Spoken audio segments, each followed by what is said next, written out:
Perkenalkan, nama saya Mancerian Mesak Lembong. Saya akan menjelaskan mengenai strategi pembelajaran. Nah, seperti kita ketahui, dalam suatu proses pembelajaran pasti kita akan membuat suatu strategi pembelajaran. Nah, ada banyak sekali strategi pembelajaran yang sudah mungkin kita pelajari atau kita mengerti, tetapi pada kesempatan kali ini saya akan membagikan suatu pelajaran mengenai strategi pembelajaran. Ada 6 strategi pembelajaran yang akan saya bagikan di saat ini. Yang pertama yaitu strategi pembelajaran blended learning. Apa itu blended learning? Nah, blended learning adalah penggabungan antara metode pembelajaran tatap muka dan online. Nah, strategi pembelajaran blended learning ini dilakukan secara langsung atau face to face, atau juga bisa dilakukan secara online. Nah, sangat baik ketika kita menggunakan strategi pembelajaran blended learning ini, meskipun kita tidak menggunakannya secara online, tetapi kita menggunakannya secara tatap muka atau face to face di sekolah. Dan apa kegunaan dari strategi pembelajaran blended learning ini ketika kita menggunakan?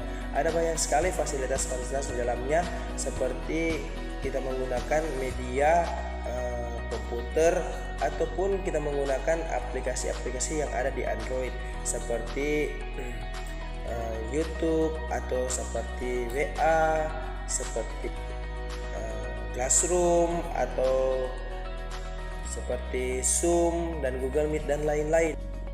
Ya, istilah blended learning ini digunakan sejak tahun 1999.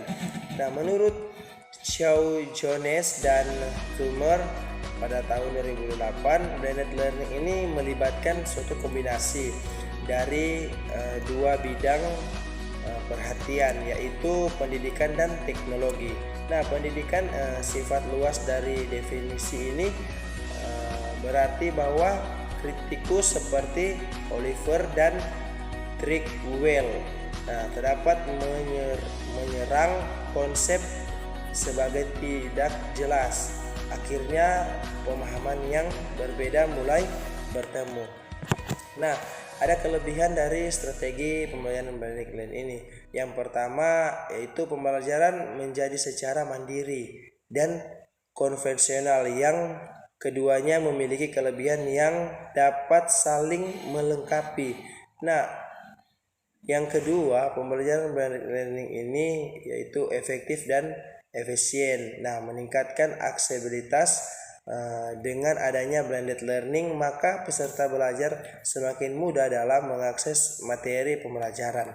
Nah, yang ketiga, proses pembelajaran mengajar tidak hanya tatap muka, namun menambahkan waktu pembelajaran dengan memanfaatkan teknologi dunia maya.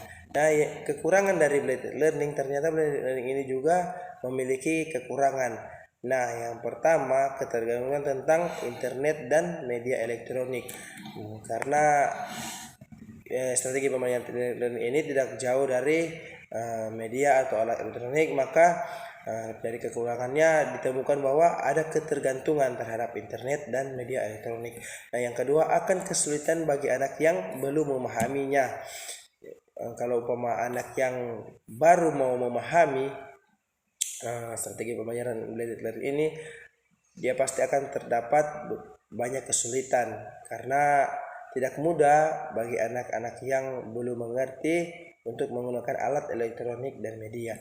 Nah, yang ketiga, ketika peserta tidak didukung dengan sarana dan prasarana yang memadai. Selain itu, akses internet di tempat tertentu juga masih menjadi masalah dari para peserta yang mengikuti.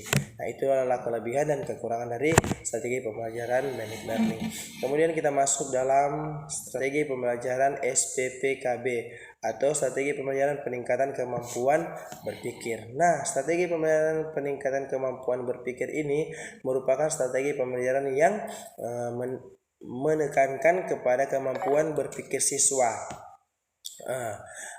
Dalam SPPKB, materi pembelajaran tidak disajikan begitu saja kepada siswa, akan tetapi siswa dibimbing untuk menemukan sendiri konsep yang harus dikuasai melalui proses dialogis yang terus-menerus dengan memanfaatkan pengalaman siswa. Nah, Willy pada tahun 1980 menempatkan model pembelajaran ini ke dalam bagian model pembelajaran kognitif atau growth increasing the capacity to think, yaitu perkembangan kognitif, penambahan berpikir. Nah, yang ternyata di sini kita juga akan menemukan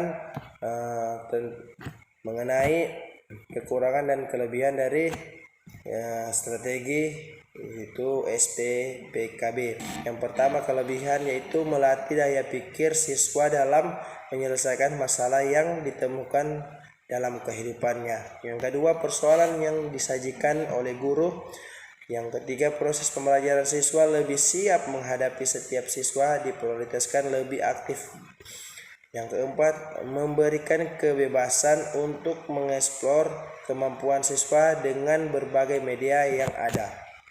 Nah, kekurangan dari strategi pembelajaran ini yaitu pertama, yang membutuhkan waktu yang relatif banyak, sehingga jika waktu pelajaran yang singkat maka tidak akan berjalan dengan lancar.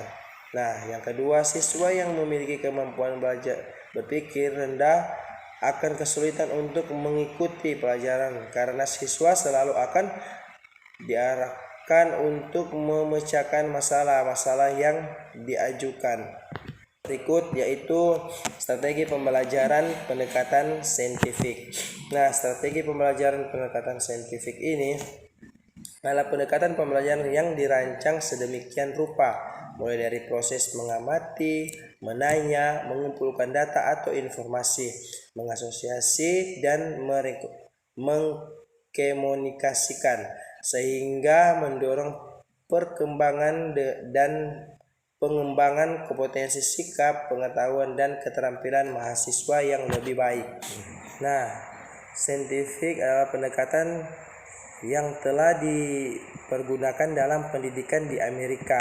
Nah, akhir abad ke-19, di mana pada saat itu pembelajaran sains menekankan pada metode laboratorium formalistik yang kemudian diarahkan pada fakta-fakta ilmiah. Pendekatan saintifik sebenarnya sudah dibangun dalam kurikulum di Indonesia dengan istilah learning by doing, yang dikenal dengan cara belajar siswa aktif dalam melaksanakan kegiatan pembelajaran yang secara formal atau diadopsi dalam kurikulum pada tahun 1975.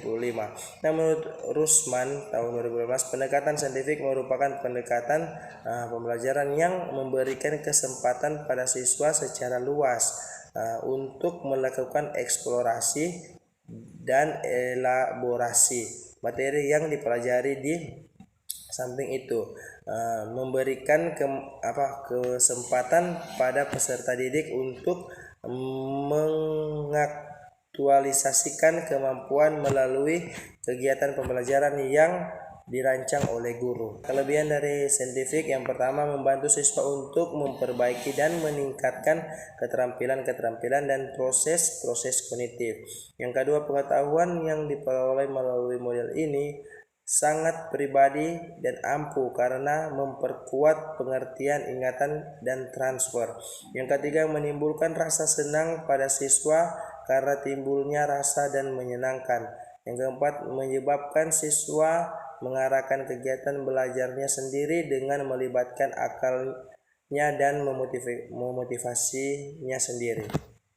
Kekurangan yaitu pertama, menimbulkan asumsi bahwa ada kesempatan pikiran untuk belajar. Bagi siswa yang kurang pandai akan mengalami kesulitan abstrak atau mengungkapkan hubungan antara konsep-konsep yang tertulis atau lisan, sehingga akan menimbulkan frustasi. Nah, yang kedua, tidak efisien untuk mengajar jumlah siswa yang banyak karena membutuhkan waktu yang lama untuk membantu mereka menemukan teori atau pemecahan masalahnya.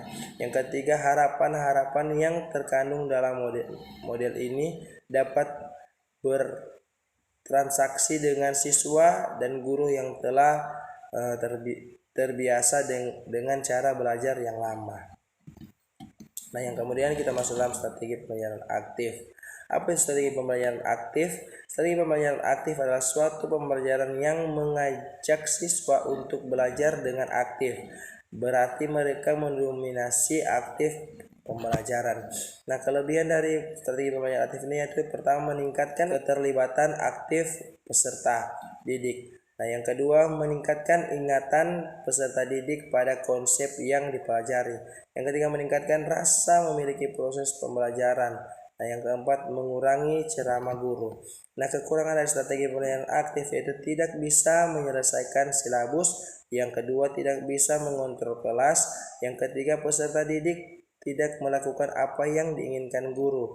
Nah, yang keempat, peserta didik banyak yang tidak menyukai strategi pembelajaran ini. Yang keempat, peserta didik susah diajak bekerja dalam tim. Yang keenam, peserta didik kesan ikut-ikutan dalam mengerjakan tugas. Nah, yang berikut adalah strategi pembelajaran discover learning. Apa itu discover learning? Itu pembelajaran adalah rangkaian kegiatan pembelajaran yang melibatkan secara maksimal seluruh kemampuan peserta didik untuk mencari dan menyelidiki secara sistematis, kritis, dan logis, sehingga mereka dapat menemukan secara sendiri pengetahuan, yaitu sikap dan keterampilan sebagai wujud adanya perubahan perilaku.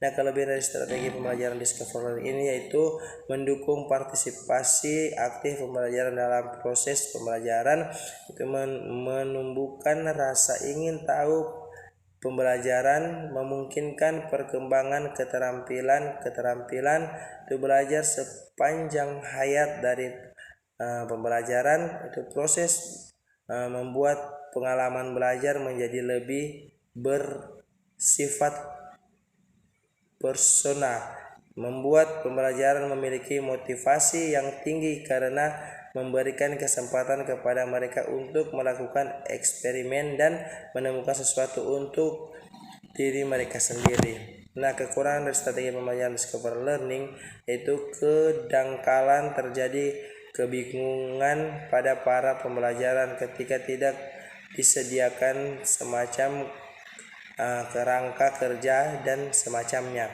Yang kedua, pembelajaran yang lemah mempunyai kecenderungan untuk belajar di bawah standar yang diinginkan, dan guru seringkali gagal mendeteksi pembelajaran semacam ini, bahwa mereka membutuhkan remedi dan scaffolding. Terbentuknya miskonsepsi. Nah, strategi pembelajaran yang terakhir yaitu strategi pembelajaran ekspositori.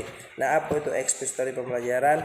Nah, strategi pembelajaran ekspositori adalah strategi pembelajaran yang menekankan pada proses penyampaian materi secara verbal dari seorang guru kepada sekelompok siswa dengan maksud agar siswa dapat menguasai materi pembelajaran secara optimal. Nah, ada kelebihan dan kekurangan dari strategi ekspositori, yaitu strategi pembelajaran ini hanya mungkin dilakukan terhadap siswa dengan kemampuan mendengar dan menyimak yang baik. Strategi ini tidak memungkinkan melayani perbedaan kemampuan belajar, pengetahuan, minat bakat, dan gaya belajar individu. Karena lebih banyak dengan ceramah, strategi ini sulit mengembangkan kemampuan sosialisasi siswa. Nah, guru bisa mengontrol urutan dan keluasan materi pembelajaran. Guru dapat mengetahui sejauh mana siswa menguasai bahan pelajaran yang disampaikan. Nah, kelebihan yang berikut, strategi pembelajaran ekspositori dianggap sangat efektif apabila materi pembelajaran yang harus dikuasai cukup luas dan waktu terbatas. Nah, yang ketiga, melalui strategi ini siswa dapat mendengar melalui penuturan tentang materi pembelajaran sekaligus mengobservasi melalui demonstrasi. Yang terakhir, strategi ini bisa digunakan untuk jumlah siswa dengan kelas besar. Nah, itulah ke-6 strategi pembelajaran yang dapat saya sampaikan. Semoga bermanfaat untuk kita semua. Terima kasih.